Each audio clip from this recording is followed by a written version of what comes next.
গতকাল ডানকুনিতে দুঃসাহসিক ডাকাতির ঘটনা সিসিটিভি প্রকাশ্যে এসেছে। ইতিমধ্যে হাওড়া টুডের হাতে কিন্তু সেই সিসিটিভি এসেছে। গতকাল একেবারে ভরা বাজার, রবিবারের ভরা বাজারে ডানকুনির যে হাউজিং মোড়, সে হাউজিং মোড়ের এই সোহান গোল্ডস অ্যান্ড ডায়মন্ড এই শোরুমেই কিন্তু দুঃসাহসিক ডাকাতির ঘটনা ঘটে এবং সেই ডাকাতির ঘটনার সিসিটিভি ইতিমধ্যে কিন্তু প্রকাশ্যে এসেছে। সরাসরি আমাদের হাতে সেই সিসিটিভি এসে পৌঁছেছে।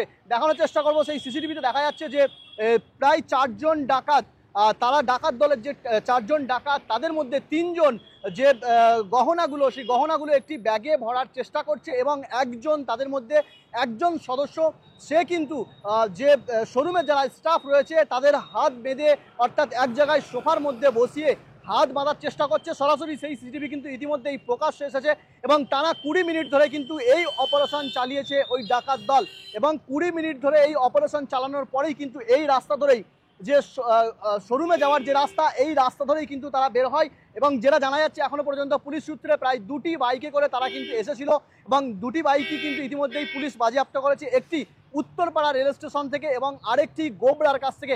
অর্থাৎ যেটা মনে করা হচ্ছে যে তারা এখান থেকে কিন্তু এই অপারেশন চালিয়ে, এই ডাকাতি চালিয়ে কিন্তু তারা এখান দিয়ে 2টি দলে বিভক্ত হয়ে যায় এবং একটি দল তারা কিন্তু উত্তরপাড়ায় যায়, সেখান থেকে ট্রেন ধরে কোথাও চলে গিয়েছে এবং আরেকটি দল পুলিশকে বিভ্রান্ত করার জন্য, আরেকটি দল তারা কিন্তু গোবরায় যায়, সেখান থেকে কিন্তু তারা ট্রেন ধরে অন্যত্র চলে গিয়েছে, এমনটা কিন্তু অনুমান।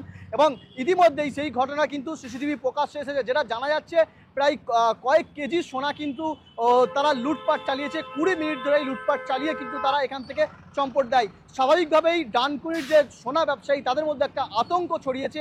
এই যে রবিবারের মতো ভরা বাজার, এই ভরা বাজারে ডানকুনি হাউজিং চৌমারা, যেখান থেকে 1 কিলোমিটারের মধ্যেই কিন্তু থানা, সেই থানার মধ্যেই আগ্নেয়াস্ত্র হাতে কিভাবে, এখানে চরম সিকিউরিটি থাকা সত্ত্বেও এই হাউজিং মোড়েই কিন্তু পুলিশের কিয়স্ক রয়েছে, তারপরেও কিন্তু এরকম একটা নিরাপত্তাজনিত এলাকায় কিভাবে কিন্তু ডাকাতরা আগ্নেয়াস্ত্র নিয়ে এলো, এই প্রশ্নই তুলতে শুরু করেছে কিন্তু ব্যবসায়ীরা। ইতিমধ্যে সিসিটিভি আরও একবার দেখাবো আপনাদের।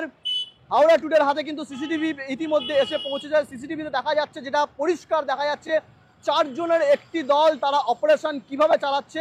সরাসরি আপনারা সিসিটিভিতে দেখতে পাচ্ছেন 3 জন যে শোপিস, যে সমস্ত গহনাগুলো সাজিয়ে রাখা রয়েছে, সেই সমস্ত গহনাগুলো একের পর এক নিয়ে একেবারে উন্মুক্ত মুখে, অর্থাৎ ভয় ডরহীন কায়দায় কিন্তু তারা এই দুঃসাহসিক ডাকাতি চালিয়েছে। একের পর এক শোপিসগুলো নিয়ে কিন্তু তারা ব্যাগে ভরছে। অন্য আরেকজন, তাদের সদস্য, শোরুমের যে সমস্ত স্টাফ যারা ছিল, সেই সমস্ত স্টাফ তাদেরকে এক জায়গায় সোফায় বসিয়ে তাদের হাত বাঁধার কাজ করছে। সরাসরি সিসিটিভি ফুটেজ কিন্তু ইতিমধ্যেই হাওড়া টুডে হাতে এসেছে।